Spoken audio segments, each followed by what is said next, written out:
శతకోటి దరిద్రాలకు అనంతకోటి ఉపాయాలట. అట్లాంటిదే నేను చెప్పబోయే విషయం.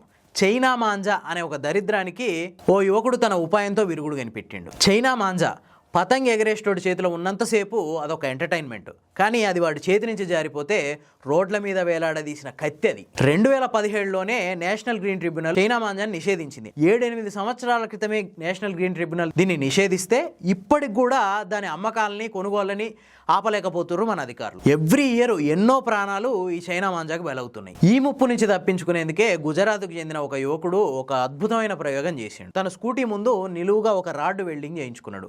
దీనివల్ల ఏమవుతుందంటే, ఒకవేళ రోడ్ల మీద ఏదైనా చైనా మాంజా ఉంటే అది డైరెక్ట్ వచ్చి ఆ రాడ్డుకు తగులుతుంది, మనిషి మెడ దాకా రాలేదు. సో ఇట్లా తన ప్రాణాలని తాను రక్షించుకోవడానికి ప్రయత్నం చేస్తున్నా అని చెప్తుండు. అధికారుల నిర్లక్ష్యానికి ప్రజలే పరిష్కారాలు వెతుకోవాల్సిన పరిస్థితి ఏర్పడింది. అధికారులకు ఎట్లాగూ ఇది చేతగాదని తెలిపోయింది. ప్రజలైనా దీన్ని ఒక సామాజిక బాధ్యత కింద భావించి ఈ చైనా మాంజాని అమ్మడం కొనడం రెండూ మానేయాలి. వ్యాపారులు అమ్మడం మానేయాలి, ప్రజలు కొనడం మానేయాలి. ఎందుకంటే దానివల్ల ఎంతోమంది ప్రాణాలు పోతున్నాయి. ఇక మూగజీవుల ప్రాణాలకైతే లెక్కే లేదు. ఆకాశంలో ఎగిరే పక్షులు రెక్కలు తెగి పడిపోతున్నాయి. నా మాట నిజం అనిపిస్తే ఎస్ అని, లేదంటే నో అని కామెంట్ చేయండి.